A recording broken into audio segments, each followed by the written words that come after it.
buena tarde a todos y todas y saludos a los compañeros del tribunal que están por acá y obviamente a don Gerardo como encargado del programa de fiscales. Pues para mí siempre es un gusto compartir con los diversos agentes electorales que, como lo decía Jennifer, tendrán su participación más intensa el próximo domingo 1 de febrero, donde una vez más haremos gala de esta vocación democrática que tenemos como país.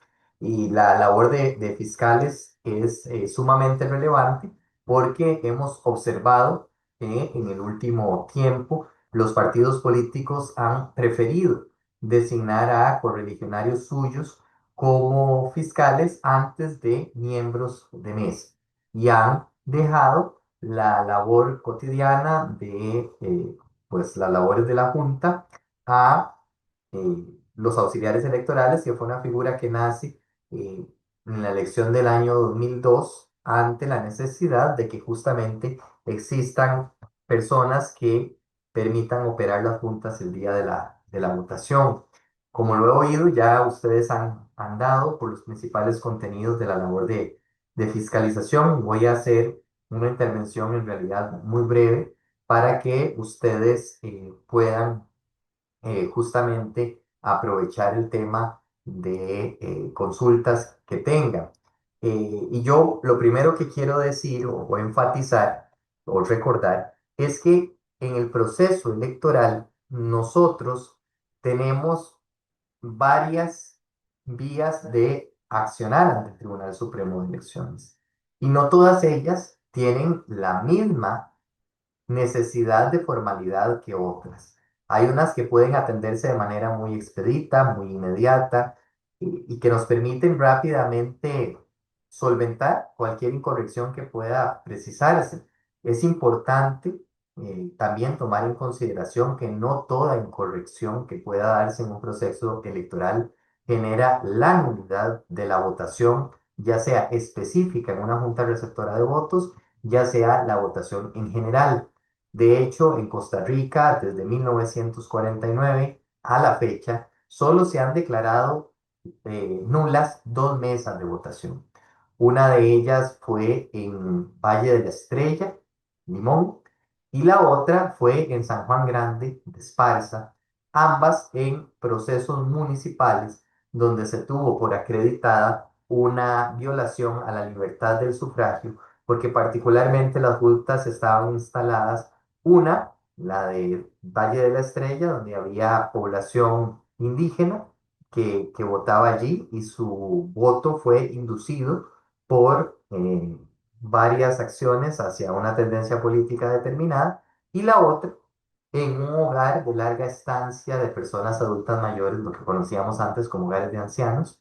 Allí también fue esta votación que fue anulada por el Tribunal Supremo de Elecciones. En el resto se han dado acciones que eh, suponen errores en la jornada de la votación, pero no tienen la virtud suficiente de desacreditar el resultado electoral. Y eso no lo decimos nosotros del Tribunal Supremo de Elecciones, sino lo certifican así las diversas instancias de veeduría internacional que siempre nos acompañan, por ejemplo, magistradas y magistrados de los diversos países que integran la Unión Interamericana de Organismos Electorales, la UNIORI, que aglutina las autoridades electorales de Sur, Centro y Norteamérica y también la ya tradicional misión de observación de la Organización de Estados Americanos. De hecho, la primera misión de observación que tuvo la OEA fue justamente en Costa Rica ya hace varias décadas.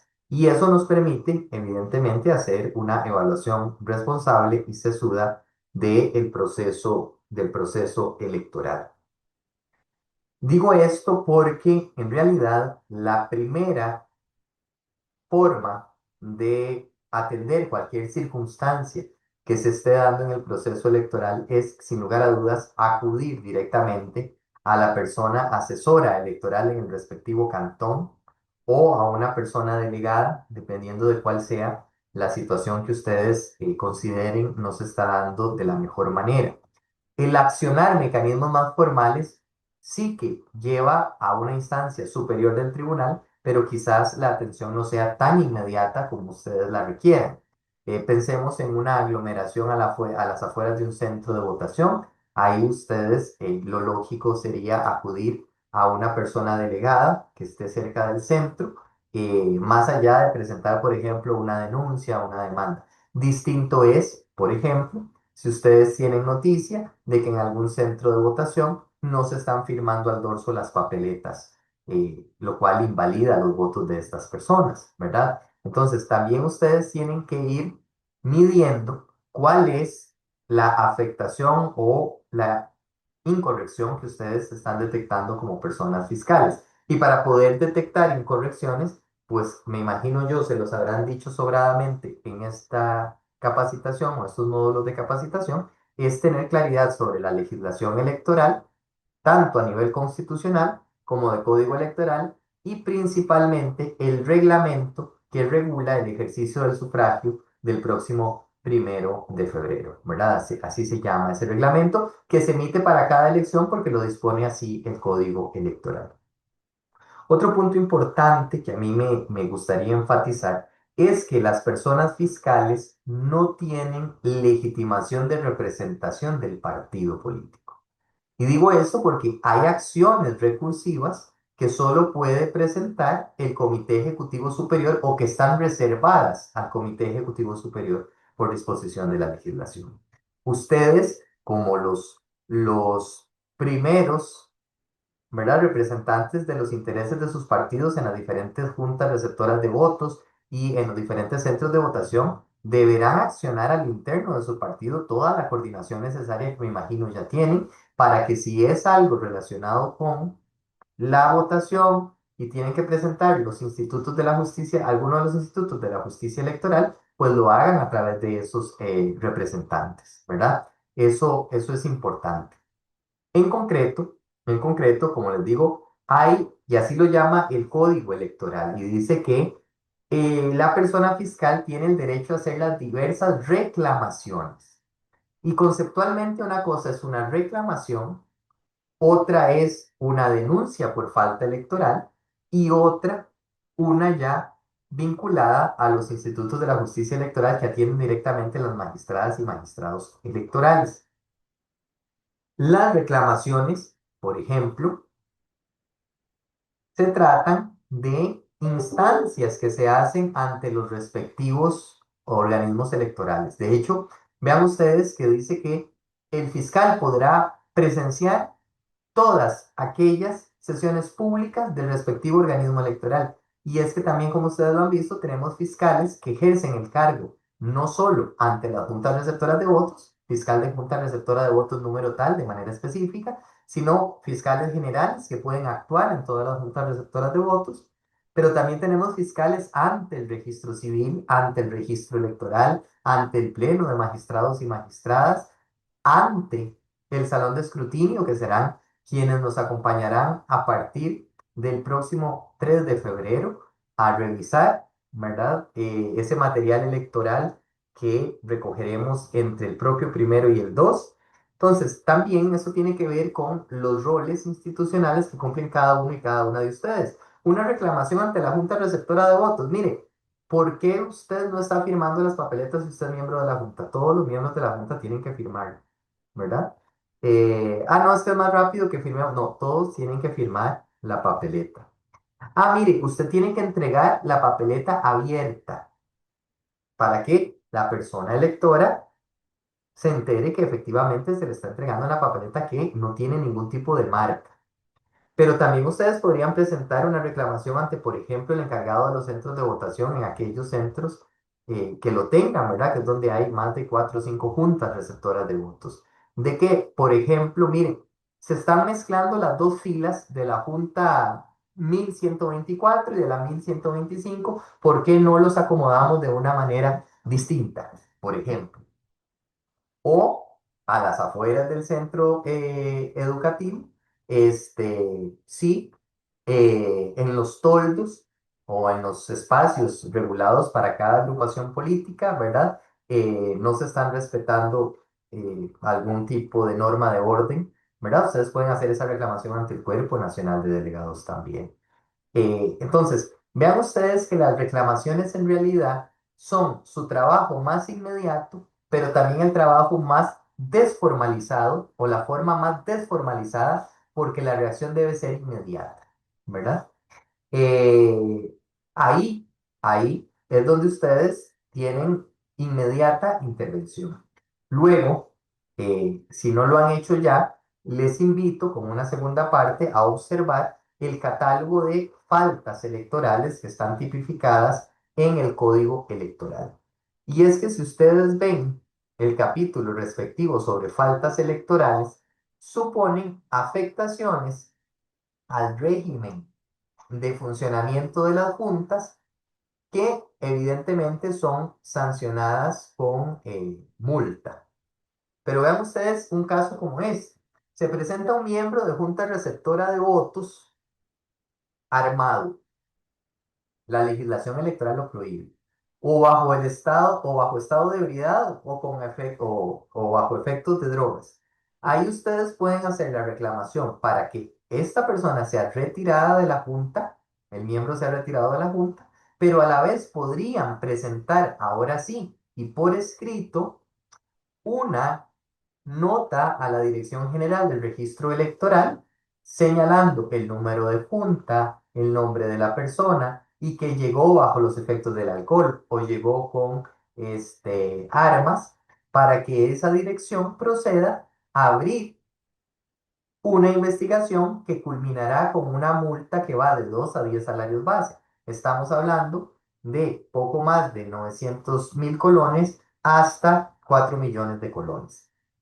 Por el efecto que tiene, vean ustedes, la reclamación, ¿cuál es el efecto? Que de manera inmediata la persona no integre la junta. O si se presenta armada, no es que no integre la junta, sino que tendrá que ir a guardar su arma porque no puede servir el cargo armada. Pero luego, si hay una consecuencia que trasciende esa dinámica, viene ya ahora sí la denuncia.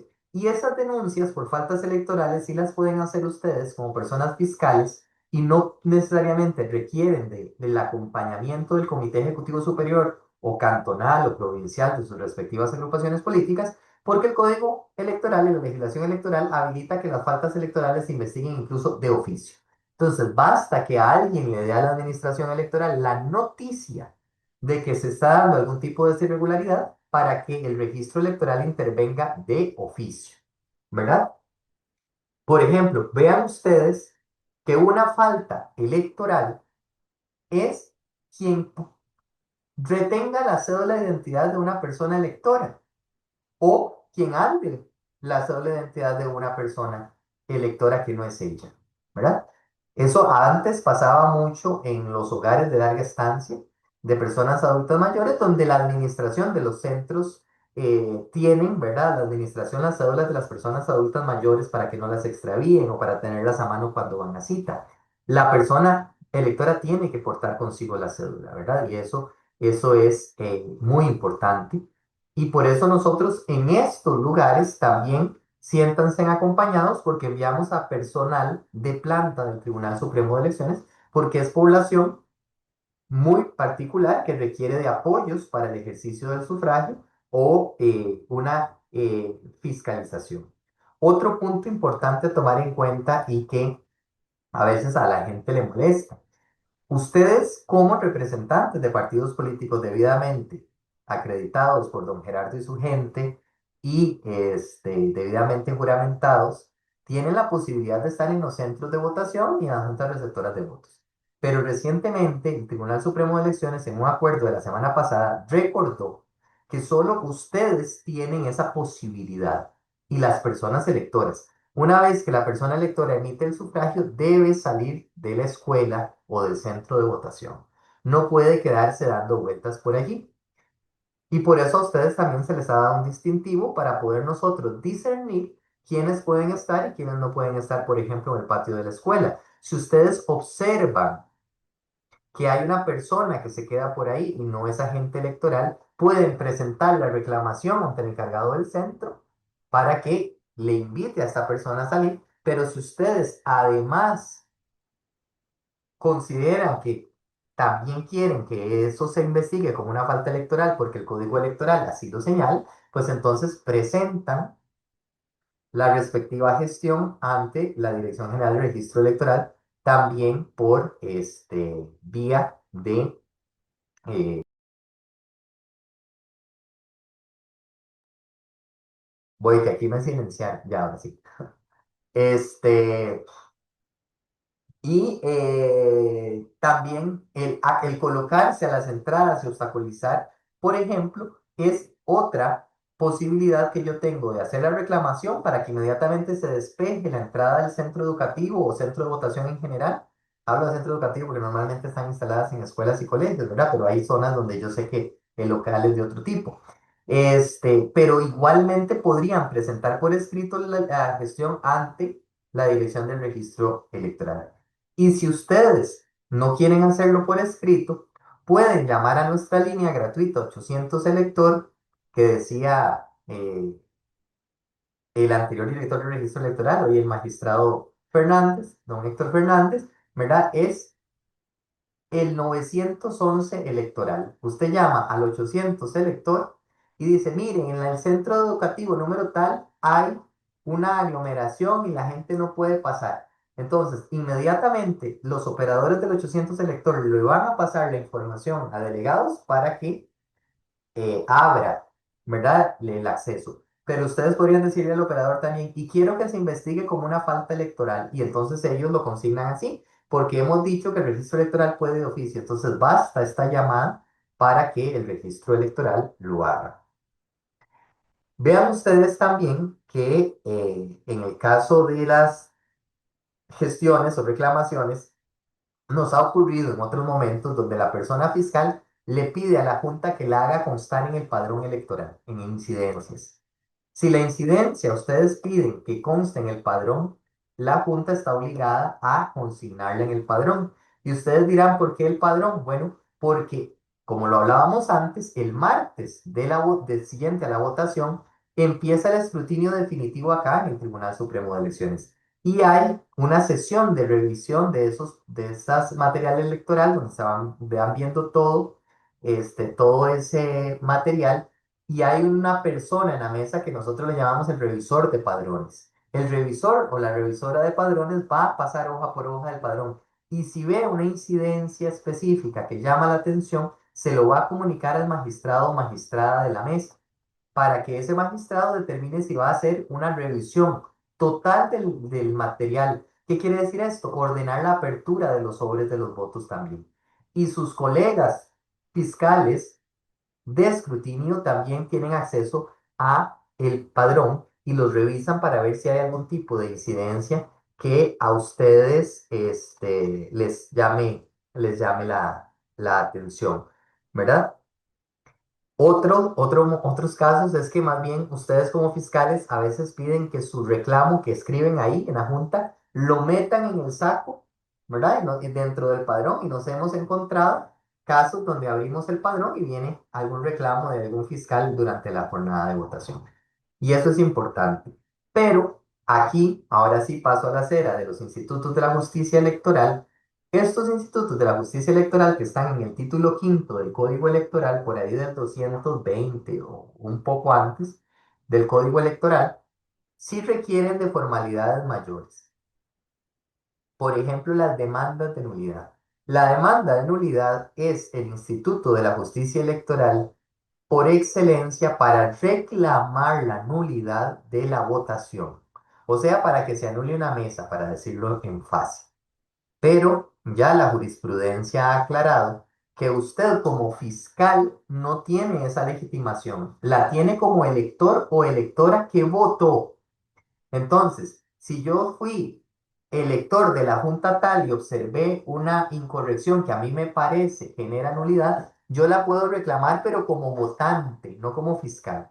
Si ustedes quieren hacerlo a nombre del partido, tienen que tramitarlo a través de su comité ejecutivo superior, que es el que tiene legitimación.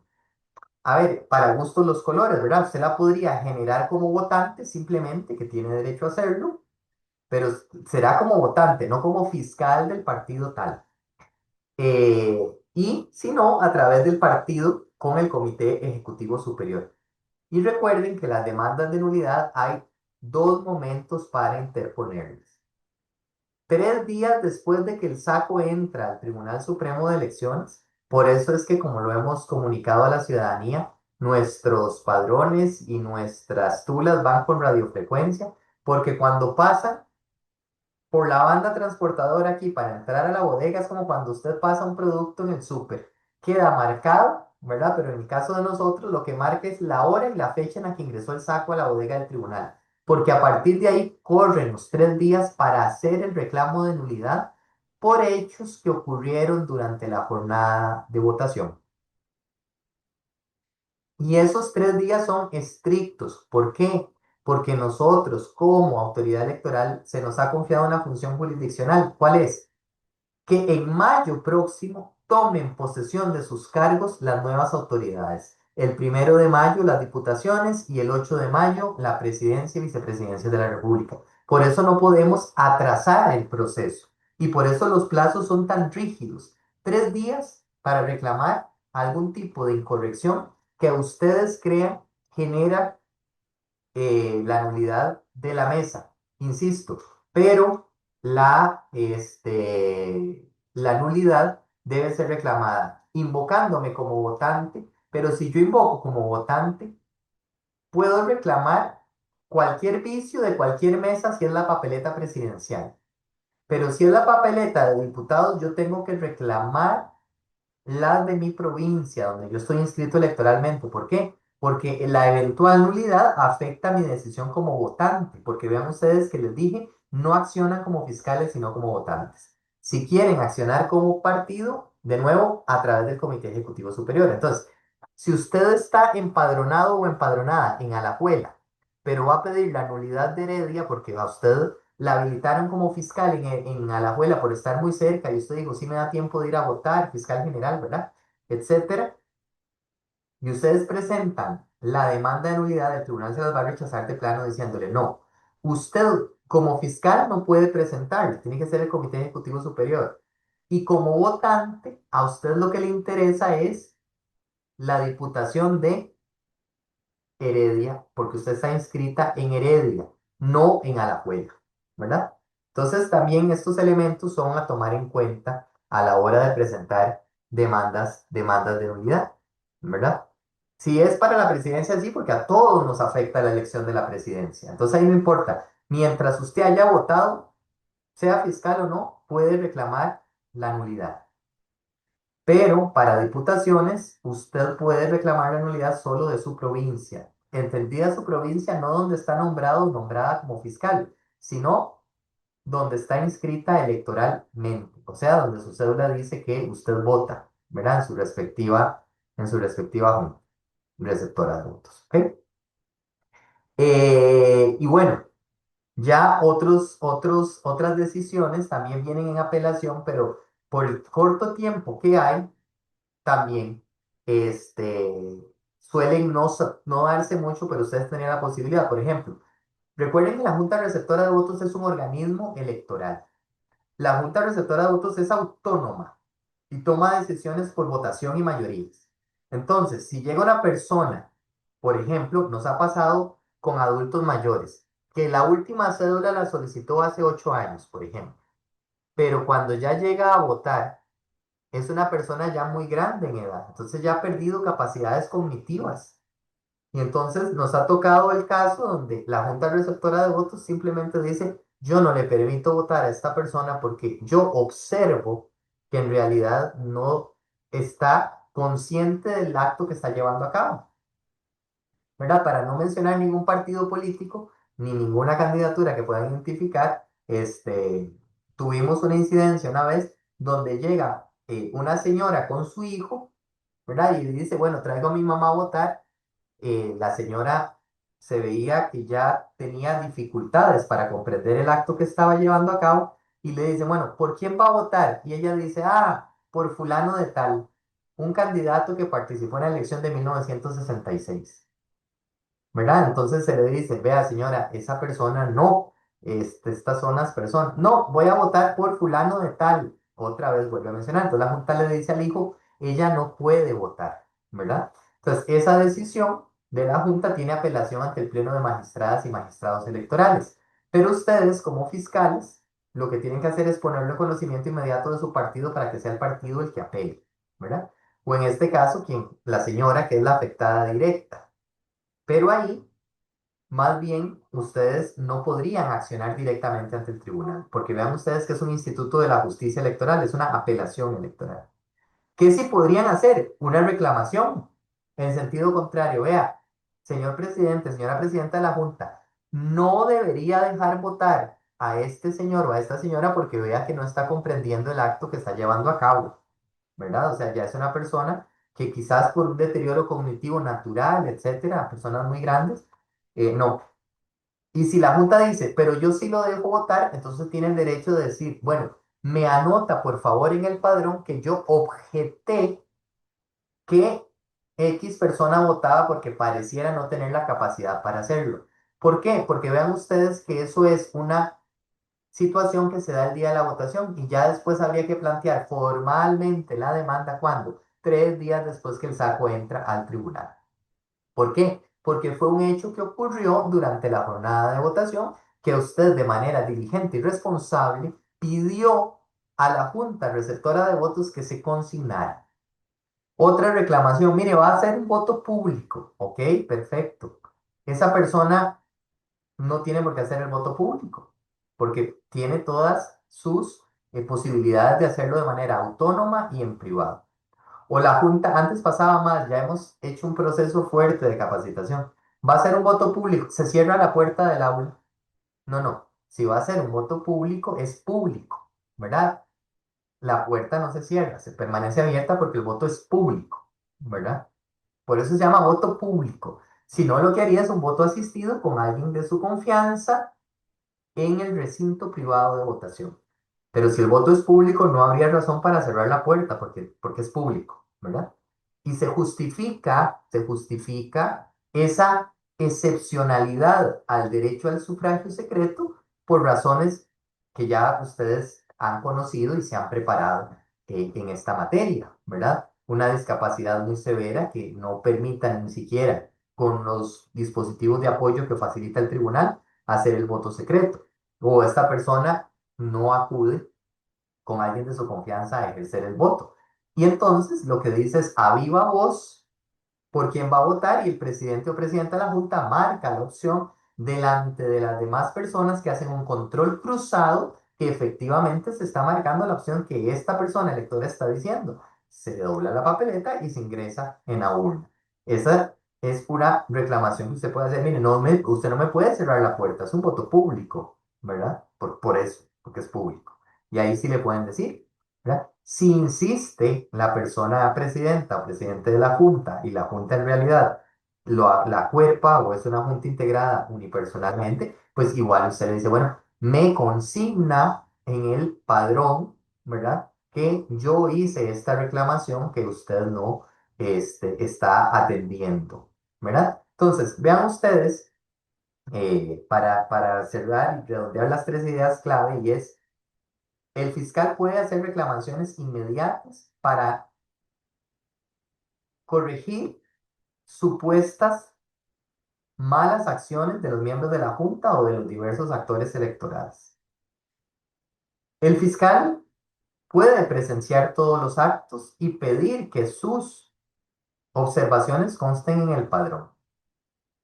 O el fiscal puede tener una coordinación fluida con su partido político para que en caso de que se requiera se inste ante la justicia electoral. Puedo como fiscal ¿instar a la justicia electoral con una demanda de nulidad? No. Lo haría en mi condición de votante, no como fiscal. Y si yo quiero tener el acompañamiento del partido, pues le informo al partido para que sean mis autoridades superiores las que lo hagan. Cierro además recordando un acuerdo del tribunal que salió la semana anterior junto con este que les digo, en el cual rememoraba el tribunal que solo las personas, agentes electorales pueden estar dentro del recinto y tal, y dentro del centro de votación, y es que ustedes han sido designadas por partidos políticos, todos y todas.